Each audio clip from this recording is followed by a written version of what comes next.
Well, now we're going to go to our first guest. The Nigerian National Petroleum Corporation said it recorded a trade surplus of 6.33 billion naira in the month of May, 13% of higher than April in its monthly financial and operations report for May 2019. The corporation's records further show that its fuel subsidy payments shot up drastically in the wake of the 2019 general election, paying out 206 billion naira in January and February, an increase of 190 billion when compared to the 16.2 billion naira recorded in the last 2 months of 2018. Joining us now to speak on the recurring issue of fuel subsidy and other energy matters is petroleum products pricing expert Madaki Ameh. Stay with us.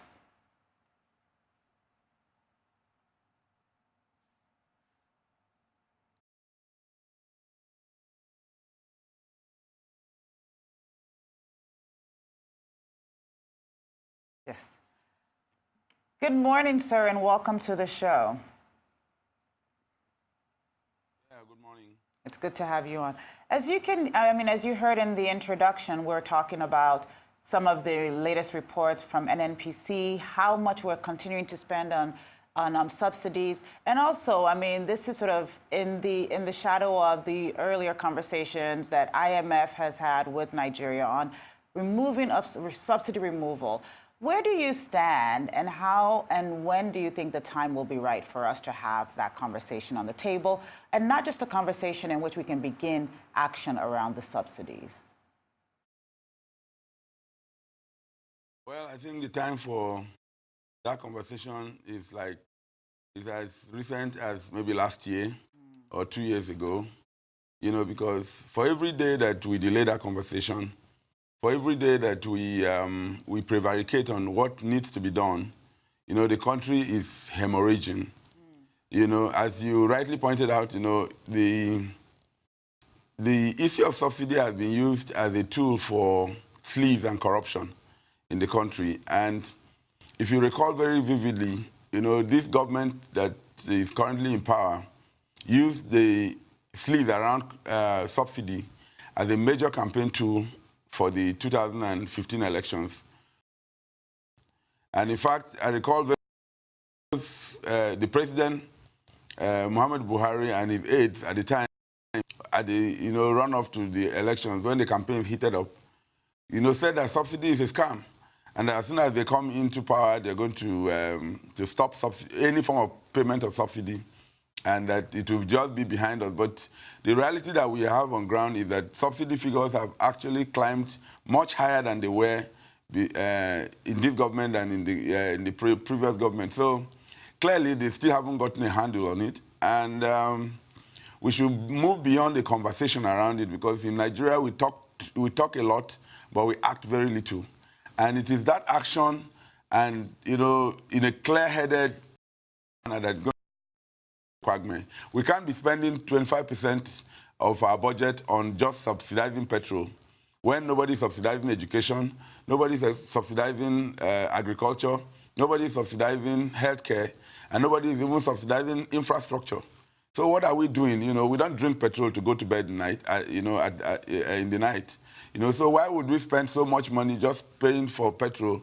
And at the end of the day, it is a clear case of the poor subsidizing the rich. Because how many poor people have fuel-guzzling vehicles? Mr. Ameh, yes, there's some studies that show that the top 20% top earning 20% are actually the beneficiaries of this subsidy system. But let's get some historical context on this. How on earth did we arrive at this situation? Because it makes absolutely no sense.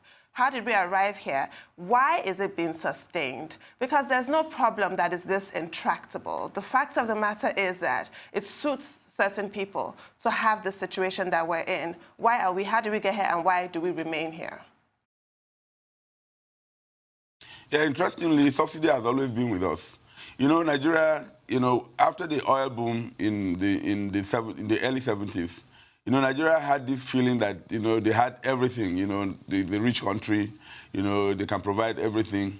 So even under the military regime of General Yakubu Gowon in 1973, that was when the first attempt to increase the pump prices of petrol of petroleum products, took place.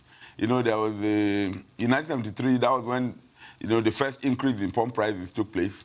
And then after Gowon's increase, during the regime of General Murtala Mohammed, also there was an increase. During the regime of General Olusegun Obasanjo, when he was the military head of state, there was also an increase in pump price of petrol. You see that there's been a history of an attempt to remove subsidy. So subsidy has actually always been with us. But one subsidy organization that most Nigerians are not even aware of is an organization called the Petroleum Equalization Fund. Because apart from the subsidy that NNPC pays, on the product itself, the Petroleum Equalization Fund was set up in 1975, to focus on ensuring that petroleum products are sold at the same price in all parts of the country. So what they do is that they pay for the differential between the cost of transportation from the depot to the nearest outlet and the cost, that differential to the far-flung outlets. For instance, if the depot is in Mosimi in Lagos and they want to take products from Mosimi to Sokoto or to Maiduguri, the difference between taking the product from Mosimi and the outlet that is just in front of Mosimi, and the and the cost of transporting the same product to Sokoto or to Maiduguri or to Adokama village or to wherever, is borne by the Petroleum Equalization Fund. So they are in the business of reimbursing transporters of petroleum products, so the cost of transportation, so that the product can be sold everywhere in the country at the same price. I don't know the thinking that went into such a wasteful arrangement. Because, nobody subsidizes the cost of transportation of yams or gari or rice or all the other products that get into our market. Yes. But somehow the market finds a way of modulating Mr. the Ameh. pricing. So, when you talk Mr. Ameh, we're going to take a quick break. I want you to hold that thought. When we come back, we'll pick up on that. Welcome back. We're still with Madaki Ameh. Mr. Ameh, you were about to address the misconception that removal of fuel subsidy would mean an increase in pump price. Yes. The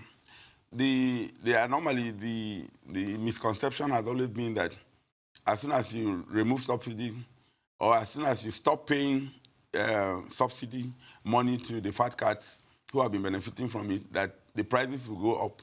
For instance, right now, I think a liter of diesel and a liter of kerosene sell for like 255 naira, 255 naira. So, and because they say that those products have been deregulated, the fear is that as soon as you say you have stopped payment of subsidy on petrol, that the price of petrol will also go up and level up with the price of diesel and kerosene. But it's not necessarily so. In fact, if we apply the proper principles to our barrel of crude oil, what we tend to see is that instead of the price to go up, the prices should actually come down. Because ideally, diesel and kerosene are supposed to be much cheaper than petrol. And so, if we stop the payment of the subsidy, and we will save 2 trillion naira or more on an annual basis from our budget, but the prices will not go up. In fact, the prices can come down below 145 naira per liter. The price can come to like 100 naira per liter, where you sell petrol, diesel, and kerosene at 100 naira per liter. The reason that is possible is that we produce crude oil. We don't buy crude oil. But we have been inflicting injuries on ourselves because of the, of the way we manage the economics around our barrel of crude. So when we sell crude oil, we sell at a loss. And when we buy back the finished product, we buy back at several times the value of our crude. And that is why NNPC will perpetually be making a loss no matter what they do. You are never going to expect NNPC to ever make a profit because in our current pricing of petrol, there isn't a single kobo in it as government tax. So if you look at the template that the PPPRA, that's the Petroleum Products Pricing and Regulatory Agency, uses for determining what the pump price is, there isn't a single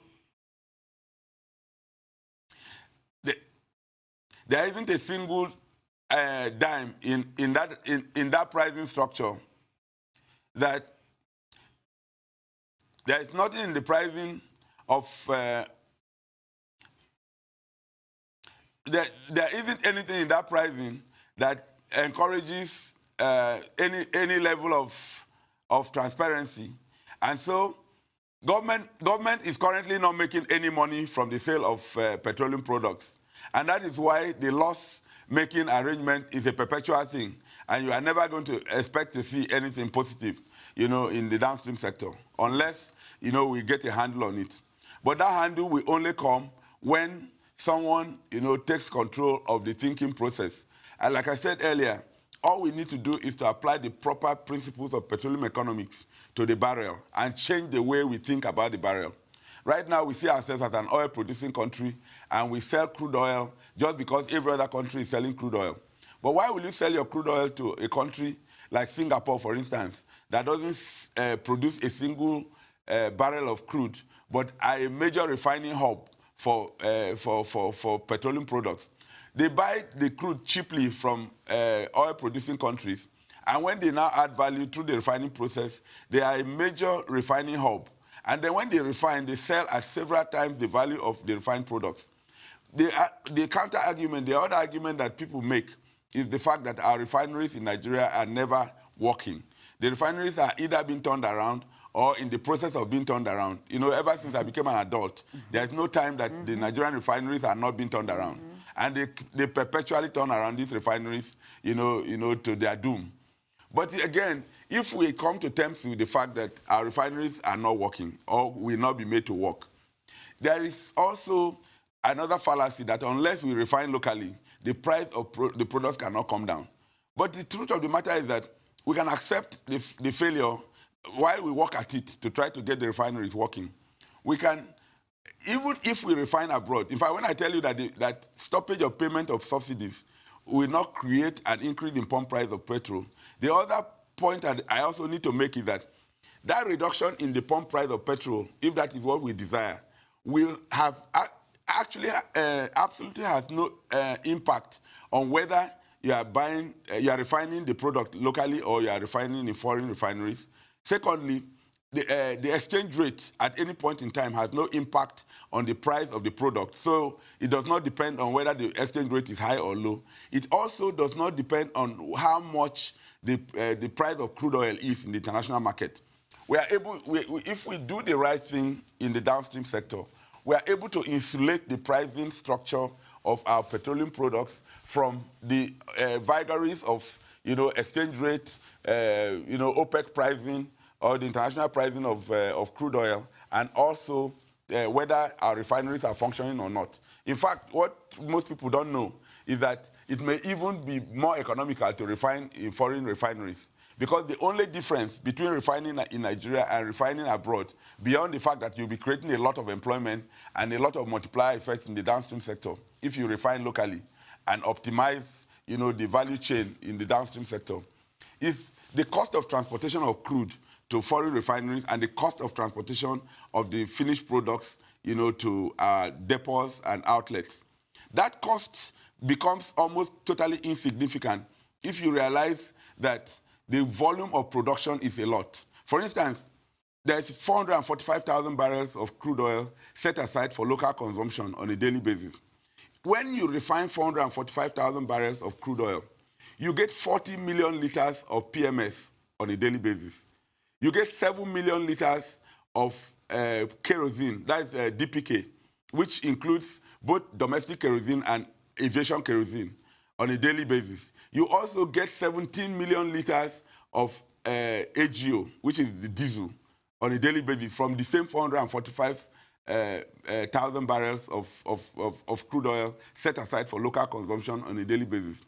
But what we have seen happen, and of course, apart from these three products that I've mentioned, there are also petrochemical feedstock, there's propane, there are so many other products that you get after the refining process.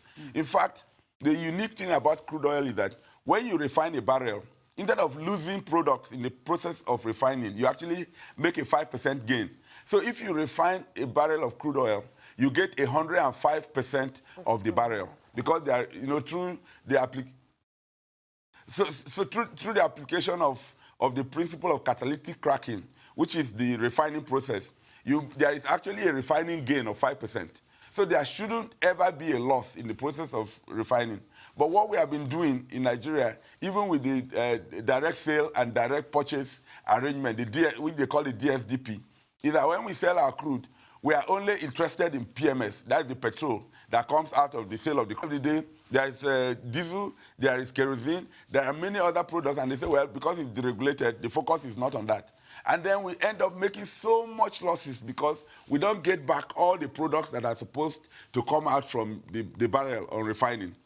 But if we now begin to see that we have a problem, when we start addressing that problem, in fact, the money we will make from the sale of the other byproducts might even equal or exceed what we get, from the sale of PMS, DPK, and AGO. But we are not doing that at the moment. And I don't understand how we can continue to, do the same thing over and over again and expect a different result. But we are on the threshold of history. We have a new group managing director in NNPC who, is reputed to be a transparent person. He was the group general manager responsible for crude oil marketing for many years and was the Nigerian representative at OPEC also for quite some time. The expectation is that because he's a new man in the saddle, and within NNPC they call him comrade, meaning that he has a unionist background as a younger employee in NNPC, we expect that he should be able to make a difference. And that difference is not rocket science. In fact, it is almost a no-brainer to stop payment of subsidies today and then ensure that instead of the prices to go up, the prices can actually come down or remain at 145 because the market has already accepted it. If we keep the price at 145, then of course the industry instantly becomes profitable to the government. And then what would then happen is that we can reduce the pump price of diesel and kerosene to level at the pump price of petrol at 145. Or we still even do an emotional adjustment downwards of 10 naira or 20 naira, and it will still remain profitable. And it does not ever need to go up because you are not worried about exchange rate. You are not worried about what the price of crude oil is at any point in time in the international market. And you are also not going to concern yourself with whether you are refining locally or not. One other argument that people put forward, which I find extremely, amusing, is that if petroleum products are too cheap in Nigeria, neighboring countries will be smuggling the product. There will be a lot of smuggling of products across the borders to neighboring countries. There are two fallacies attached to that argument. First of all, it amounts to throwing up your hands in the air and saying you cannot administer your country. Because any country that doesn't have a border doesn't have a country. You really have to have a border. That's why we have immigration, we have customs, we have other agencies that are supposed to ensure that things are managed properly at our borders. That's number one. Number two, there is only smuggling when there is scarcity of the actual product in a market. You do not need to smuggle products that are available readily. What has prevented us all these years from encouraging companies in our downstream sector from going to our neighboring countries and setting up petroleum products outlets, nice, correct outlets in Benin Republic, in Togo, in even Ghana that now produces some petroleum, we become a hub for the supply of petroleum products in West Africa and the rest of Africa. And then when we do that and we truck products to these countries legitimately, there will be no need to smuggle the products across the border. That's number one. We will also be earning hard foreign exchange from the sale of these products, in neighboring countries where they do not have the resource. So, because at every point in time, the cost of petrol in Benin Republic will be the Nigerian cost plus the cost of smuggling. Because if it is, no matter the price at which you increase it to in Nigeria, they will continue to smuggle it as long as they don't have the resource in their country. So why don't you just make throw them out of business by asking our independent petroleum marketers and the major marketers to go there and set up outlets. And then we truck or ship products to them legitimately when we have started producing and optimizing the downstream sector. That way, we will be earning foreign exchange, and Mr. Ameh, it has been illuminating having this conversation with you today. Thank you so much for your contribution in our conversation. We look forward to having you back.